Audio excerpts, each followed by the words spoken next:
Сәлем, құрметті жан. Каналға тіркеліп, лайк басуды және де комментарий қалдыруды ұмытпа. Дәл бүгіннен сенмен өте қызық ақпаратпен бөліскім келеді. Өзіңізге белгілі болар, нумерология бұл ежелден келе жатқан ғылымдардың бірі.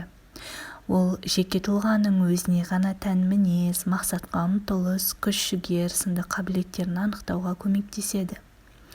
Адамның өзі білмейтін құпияларын да ашуы мүмкін. Дәл осы нумерология ғылыммен біраз жылдан бері айналысамын және де өзінің тағдыр санын қалай есептеу керек екенін, сонымен қатар сіздің тағдыр саныңызға байланысты мінез-құлық ерекшеліктеріңізді және сізге сәйкес келетін мамандықты айтқым келеді. Лайк басуды ұмытпаңыз. Ал ендеше қалай есептеу қажеттігін түсіндірейін. Нумерология ғылымында тағдыр санын анықтау үшін туған күн, ай, жыл сандарын бір-біріне қосып шығады. Мен мысал ретінде осы туған күнді алдым. Экраннан көріп отқандарыңызды әрбір санды бір-біріне қосып шықтық. 1, 2, 0, 7, 1, 9, 8, 7. Туған күн, ай, жыл. Рет-ретмен әрбір санын бір-бірінен қосып шыққан кезде 2 таңбалы 35 саны шықты. Сіз де өз туған күніңізді қосып көріңіз. Сол кезде 2 таңбалы сан шығуы мүмкін. Одан кейін нумерологияда тағдыр саны 1-ден 9-ға дейін ғана болғандықтан, бұл 2 таңбалы санның да сандарын бір-біріне қосып, 1 таңбалы сан шығаруымыз қажет. Яғни бұл жағдайда 3 санына 5 санын қосып 1 таңбалы санды шығардық. Тағдыр саны демек 8. Осылайша өзіңіздің туған күн, ай, жылыңызды жазу арқылы өз тағдыр саныңызды таба аласыз. Егер сізде бір саны шыққан болса, бір саны тұлғаның тәуелсіздігін, мақсаттарын айқын көре алатындығын білдіреді.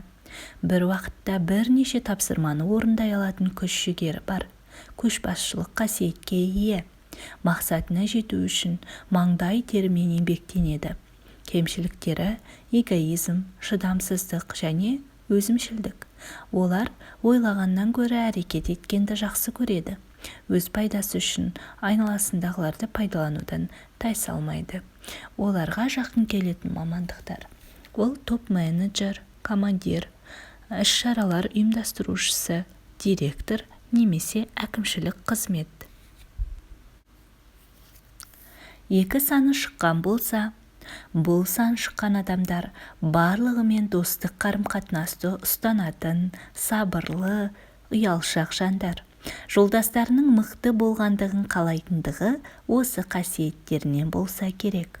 Табиғатынан кез келген кикілжіңді ретке келтіру қасиетіне ие.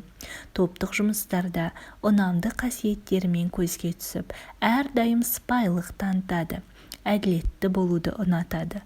Ұялшақтықтарының арқасында барша армандарынан бас тартады. Бірақ өзге тамаша қасиеттерінің арқасында айналадағы адамдарға үлгі бола біледі. Бұл сандағы адамдарға сәйкес келетін мамандықтар ол консультант, психолог, тренер, дипломат, судья және де конфликтолог. 3 саны шыққан болса, бұл сан шыққан адамдар тез тіл табысатын, әрі ерекше ойлы болып келеді. Бұл санмен көбінесе суретшілер, ақын жазушылар дүниеге келеді. Олар өмірден барынша ләззат алып, жақындарына жақсылық жасауға тырысады. Әрдайым өз пайдасын шетке ысырып қоюға дайын, махаббат пен ғадауатқа да берік келеді. Қалай сүйсе, дәл солай жек көре алады. Кез келген қиын жағдайдан фантазияларының арқасында шығып отырады. 3 санындағыларға сәйкес келетін мамандықтар бұл продюсер, журналист, консультант және де бұқаралық ақпарат құралдарындағы мамандар. Егер сізде 4 саны шыққан болса, бұл санмен дүниеге келген адамдар өмірге реалистік тұрғыдан қарайтын байсалды жандар. Жұмыста бағалы қызметкерлердің бірі. сезімдерге көп беріле бермейді, алдына қойған мақсатына жетпей тынбайды, жеңілтек адамдарды ұнатпайды, қандай жағдай болмасын, өз шешімдерін өзгертпейтін қырсықтықтары бар. Оларға сәйкес келетін мамандықтар бұлар әскери қызметкерлер, сонымен қатар басшылық қызметтегі адамдар. 5 саны шыққан болса, бұл адамдардың стихиясы таңғажайып оқиғалар мен тәуелсіздік. Олар спорттың экстремалды түрлерімен, ғылыми зерттеулермен айналысады. Саяхаттағанды жақсы көріп, сүйіктілеріне көп мән бермейді. Істің шешімін бірден тапқанымен оны аяғына дейін жеткізбейді. Бостандығын шектейтін адамдармен тіл табыса алмайды.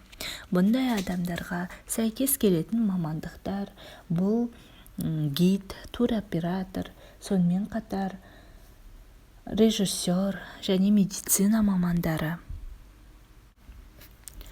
6 саны шыққан болса, нумерология ғылымында 6 саны тұрақтылықтың белгісі.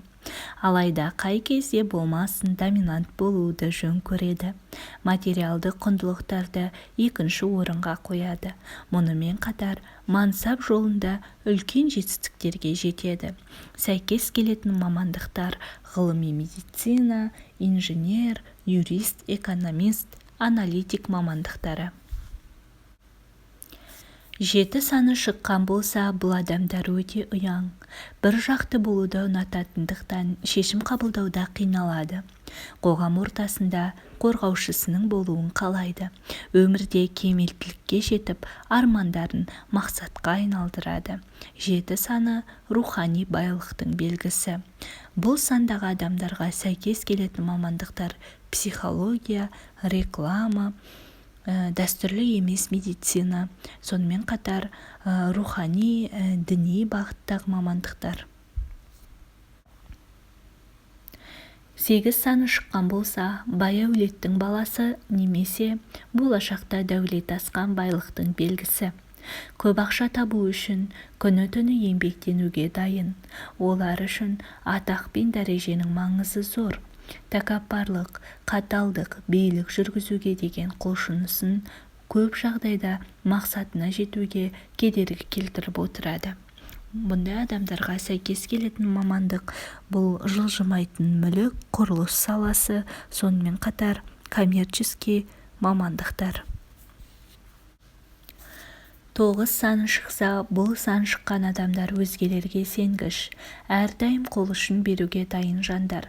Айналадағыларға үнемі жандары ашып, қайырымдылықпен белсенді түрде айналысады. Өкінішке орай адамдарды тани алмайды.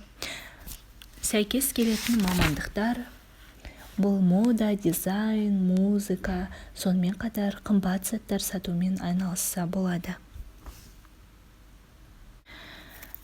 Сонымен ақпараттар аяқталды. Негізінде бұл тек қана өте аз бөлігі ақпараттың. Қызық болған болса, лайк басып комментарий қалдырыңыз. Мүмкін сәйкес келген болар.